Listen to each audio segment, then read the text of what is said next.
Prime Minister Scott Morrison's account on Chinese social media site WeChat has been taken over and then rebranded without the government's consent.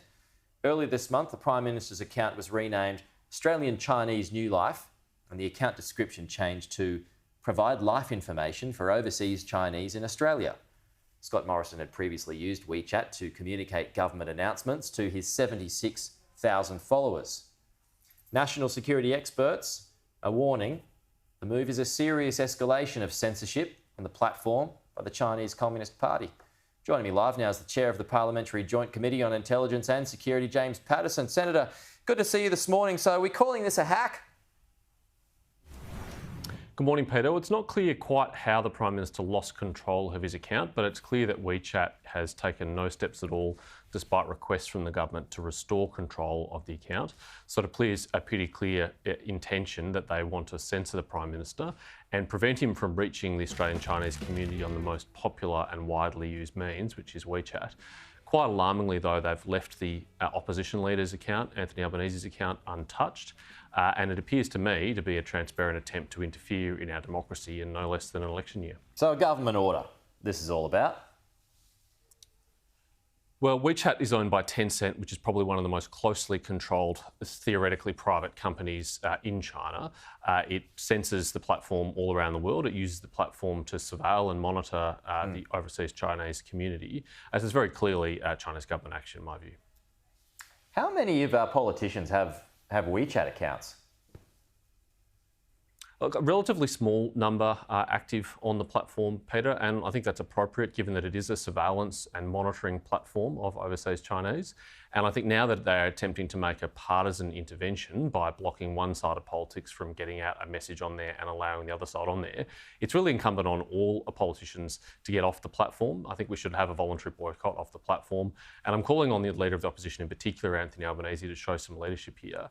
He shouldn't allow a foreign government to dictate the terms of our public debate. He shouldn't allow a foreign government to decide how a Prime Minister can speak to his own people. So it's a Chinese account. I'm just not really across WeChat and how it all works. It has to be functioned in China, right? So that's where it's based. If Scott Morrison's got an account, it has to be run in China. WeChat effectively divides itself in two. It has a domestic version of the app and an international version of the app, and the international version is catered for international Chinese communities. The Prime Minister's on the latter half, but yes, he used an agent to post on it because of the terms and conditions of the app. That agent started to have difficulty posting to the Prime Minister's account in the middle of last year and repeatedly tried to regain access to the account and failed. And the government has directly appealed to WeChat to ask them to restore access, and no response has been given to the government, which seems pretty clear that the WeChat has no intention of allowing the Prime Minister to continue to post. Wow, so these are the issues running for 6 months now. That's right, and interestingly, 6 months ago was when the Prime Minister was in the United Kingdom for the G7, and you might remember media reporting at the time that the Prime Minister took with him the list of 14 demands handed by the Chinese embassy to an Australian journalist the previous year. And he used that list to talk to Joe Biden and Boris Johnson and Shinzo Abe and Angela Merkel and other world leaders about the dangers of becoming overexposed to China and having leverage of China over you.